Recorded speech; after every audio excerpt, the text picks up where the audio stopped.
விவசாயிகள் வாங்கிய கூட்டுறவு வங்கியில் பயிர்க்கடன் முழுவதும் தள்ளுபடி செய்ய வேண்டும் என்ற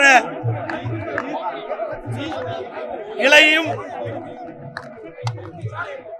தமிழக வெற்றி கழக அரசு, கர்நாடக அரசு மேகதாது அணை கட்ட முயற்சிப்பதை முழுமையாக தடுத்து நிறுத்த ஆக்கப்பூர்வமான பணிகள் ஈடுபட வேண்டும் என்று வலியுறுத்தி இந்த ஆர்ப்பாட்டத்தை நடத்தியிருக்கிறார்.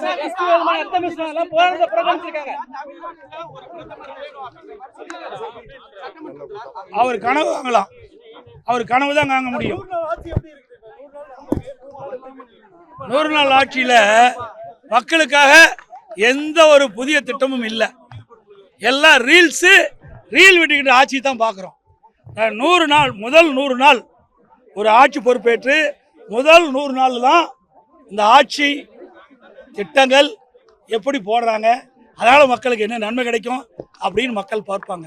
ஆனால் இந்த 100 நாட்களில் இவர்கள் ஆட்சி பொறுப்பேற்றிலிருந்து விவசாயிகள் போராட்டம், அரசு ஊழியர்கள் போராட்டம், செவிலியர்கள் போராட்டம், மருத்துவர்கள் போராட்டம் அப்படின்னு போராட்டத்தை தான் பார்த்துக்கிட்டு இருக்குமா ஒழிய இந்த ஆட்சியில் மக்களுக்கான திட்டங்கள் எதுவுமே பார்க்க முடியல. இதுதான் இந்த ஆட்சியுடைய நிலை. அது மட்டும் இல்லை, இன்னைக்கு பட்ஜெட்லையும் சரி, வேளாண் பட்ஜெட்டிலும் சரி, ஏற்கனவே இருக்கிற திட்டங்களுக்கு பெயரை மாற்றி வெற்றி வெற்றி என்று பெயர் சுட்டினாங்க பாரு. இதுதான் இந்த ஆட்சியுடைய சாதனையா நான் 100 நாளை பார்க்க முடியும். அதாவது திருமணத்தில் சீப்பு ஒழிச்சு வச்சுட்டா திருமணம் தடைப்பட்டு போயிருமா?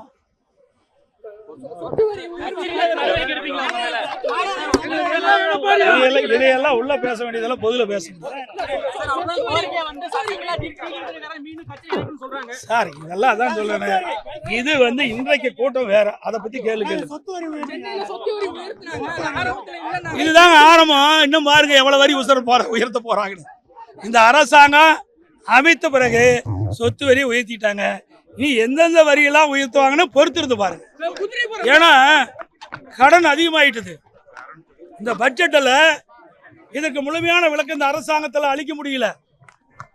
இன்றைக்கு அரசு ஊழியர்களுக்கு ஏற்கனவே இருந்த திமுக அரசாங்கம் இடைக்கால பட்ஜெட் போடும்போது அந்த அரசு ஊழியர்களுக்கு ஓய்வு திட்டம் அந்த நிதி ஒதுக்கீடு செஞ்சாங்க. இந்த அரசாங்கத்தில் இவருடைய புதிய அரசாங்கம் இந்த வெற்றி கழக தமிழக வெற்றி கழக அரசாங்கத்தில் அந்த நிதிநிலை அறிக்கையில், திருத்தப்பட்ட நிதிநிலை அறிக்கையில் இந்த அரசு ஊழியர்களுக்கு ஓய்வூதிய நிதி ஒதுக்கப்படல. இது மாதிரி பல பிரச்சனை. இந்த அரசாங்கம் இப்போ ஆட்சி பொறுப்பேற்று 3 மாசத்துல 20,000 கோடி கடன் வாங்கியிருக்கிறாங்க. 17,000 கோடி வருவாய் செலவு. அப்படின்னா இந்த அரசாங்கம் எப்படி செயல்படுறது நீங்களே எண்ணி பாருங்க.